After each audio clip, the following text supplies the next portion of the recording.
Well, howdy, ladies and gentlemen, and welcome back to X4 with the Star Wars mod. Running the latest patch, so we're going to take a quick, brief look over some of the ships that have been added. There's been an iconic ship that's been added, the Hammerhead.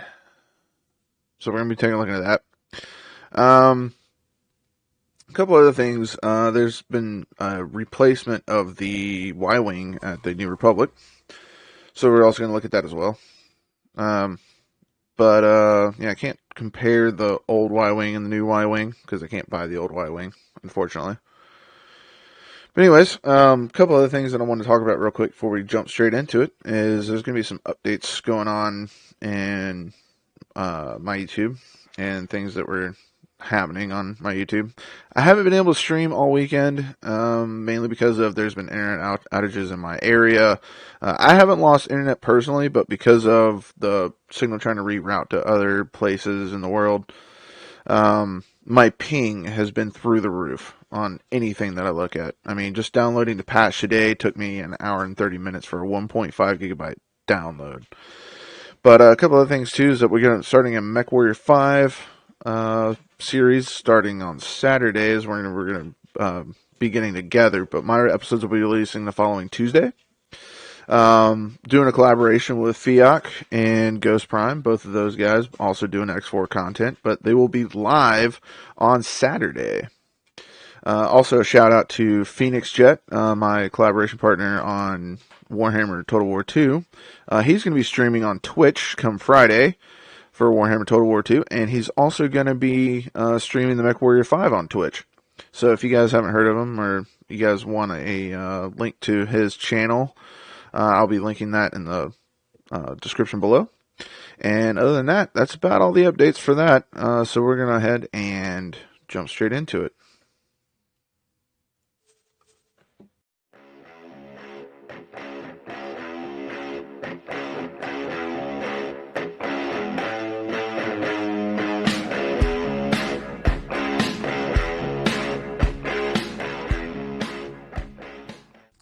And here we are on board our ISD2. Don't mind this. The ISD2 got a texture overhaul, so don't mind all that. It's being remodeled.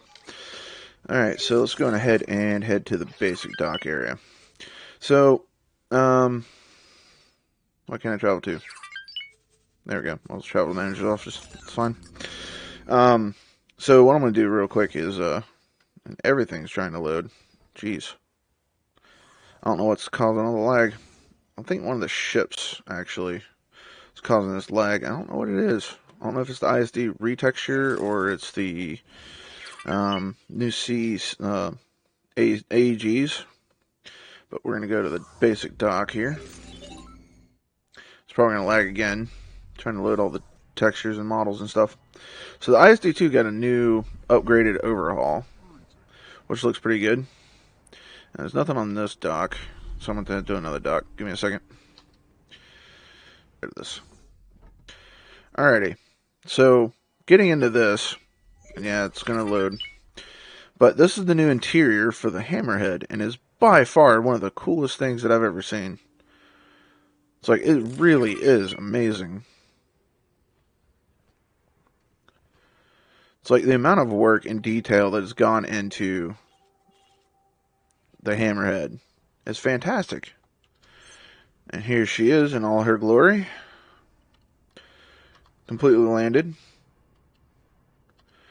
And if we can zoom in here. There we are up on the... Oop. Press the wrong button. Keep pressing that wrong button. There we go. There we are on the dock. Not the dock, but the bridge. So I'm looking forward to seeing the Hammerhead in action. And that's where I'm going to be going into a something else about the update for our playthrough. So as you can see, our docks are complete. We have our graphene factory here. And we've got several other things going on. So let me scroll up here. We now have an Acclimator 2 with Mandel Motors upgrades on it. And we also have, if I can find it, there it is, a Praetorian. So I'm going to have both of these fly out and then dock at our station. I'm not going to jump over to them today. I am going to be giving a more in-depth look over the Praetorian, but I'm going to go ahead and show you guys what I'm talking about in case you guys don't know what the Praetorian is. It's part of the Mandalorian ships that are in the game. Oop, wrong one. Give me a second. So if we go in here and go to buy ships, and it's going to be a large. So this is the Praetorian, and let's go to the upgrades here. So what she's running is a lot of turbo lasers and such. So she's got some decent firepower for her, especially like these big quad turbo lasers. I can't wait to see that thing in action. But this is going to be our Mandalorian fleet that we're going to be building. I meant to do all this in the stream yesterday, and like I said, I just couldn't stream. I just had way too much packet loss, and it's because of the outages in my area, so I'm really sorry about that. But we are building a Mandalorian fleet. We're going to be building some more Crusaders to escort this thing, and this thing and the Acclimate are going to get together. And I've also got some other ships. Now let's get to that. So we're going to shift D here. And let's go over to the... Here we are. So this ship's been in here for a while, the Defender. It's a vanilla interior and such, but we're just going to go on ahead and go outside. Because her ramp is really, really cool. I really like this ramp.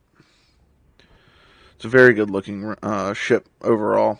But if you guys don't recognize this ship straight off the bat, this ship was actually in the Old Republic, the MMO. If you were to play a Jedi Knight or Jedi Consular, you actually got this ship as your personal ship. But yeah, the Defender. So we're going to have the Defender meet up with that fleet as well as the Crusader. So because of the elevators not wanting to work, I'm just going to go ahead and head over to the Defender. So, not the Defender, sorry, the Crusader. There we go.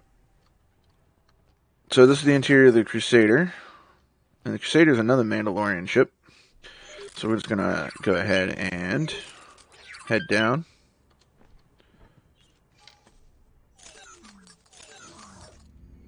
And the Crusader packs a lot of firepower too. She's got a ton of turrets on her. I mean, she's a nice big girl. As you can see, some of the heavy turbo lasers underneath. I really can't wait to see some of the other Mandalorian ships come out. Such as like the... God, I can't think of the name of them right now. But some of the big capital ships would be nice. She's a really good looking ship. Let's go ahead and target her. There's your Crusader. We'll go to external view.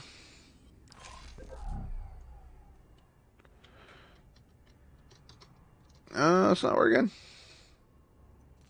There we go. So yeah, she's a nice, good looking ship. With all her personal defense weapons and then her anti-capital ship weapons as well. She's really, really big and tons of firepower, like I said. She's actually quite quick, too. So having these in the Mandalorian fleet is going to be nice to have for nice intercepts and ship-to-ship combat. So I'm looking forward to that. And lastly, we're going to take a look at another ship. There's two versions. I'm going to jump to the Corvette version. Here's the interior. And this is also going to be a shout out to Shulo here. There's a couple things that kind of messed up when they brought the ship over. It's nice to see it. It's definitely a good ship. And I really like how they're very versatile and defending themselves. Because of the transports have 10,000 cargo capacity. And they also have plenty of turrets to defend itself with. Not to mention, it also has frontal fire guns as well. So if it ever gets attacked by a pirate, it'll be able to handle itself quite well. But here's the big thing that I've noticed, because I wanted to see more of that seat on the outside, is, yeah, there's some problems. I'm sure they'll all get fixed, though. I'm going to head over to the transport, and let's go outside. Let's take a good look at her. But she has a great interior.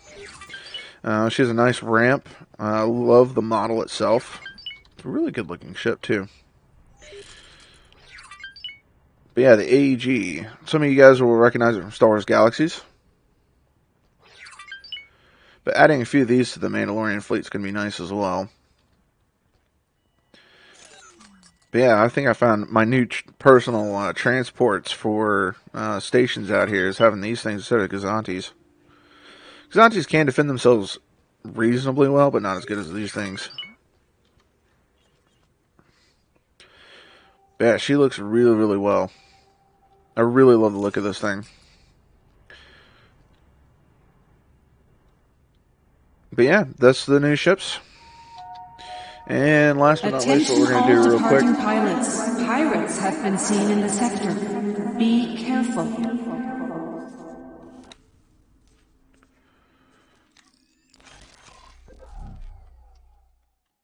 Let's take a look at the new model for the ISD. So she's had a texture update, and basically she looks more improved. And I really like what they've done with her, with the ISDs. Like a lot more textures and updated graphics for the ISD, the ISD2. So seeing more of these in action, especially from far distances, is going to look a lot better. She's also had an update to her shields, so her shields actually are modeled correctly. But yeah, that's going to be all I got to showcase today. But I hope you guys have enjoyed, and I'm looking forward to getting some of these fleets together and seeing them in action. Because of something that I've noticed before I end this, is out over here on the very fringe of the Mandalorian free clans, is there's a lot of Death Watch that are coming in trying to move into the sector. And I think they're moving straight through here, through 2 Grand, and trying to expand into Fires of Defeat. So we're probably going to be setting up a nice picket line in this sector and just fighting off the Death Watch there. Because the Death Watch really don't want to be coming up into here lately. Because of last time that they did, they were greeted by not only the Empire and myself, but they were also greeted by the New Republic. And that was in an earlier episode. But yeah, until then, hopefully you guys have enjoyed and looking forward to the rest of the series. And I will hopefully be streaming again on Sunday for the rest of the series. And yeah, that's about it. So until then, guys, hope you guys enjoyed. If you guys haven't already, go ahead and like and subscribe down below. And I will catch you guys in the next one. Laters.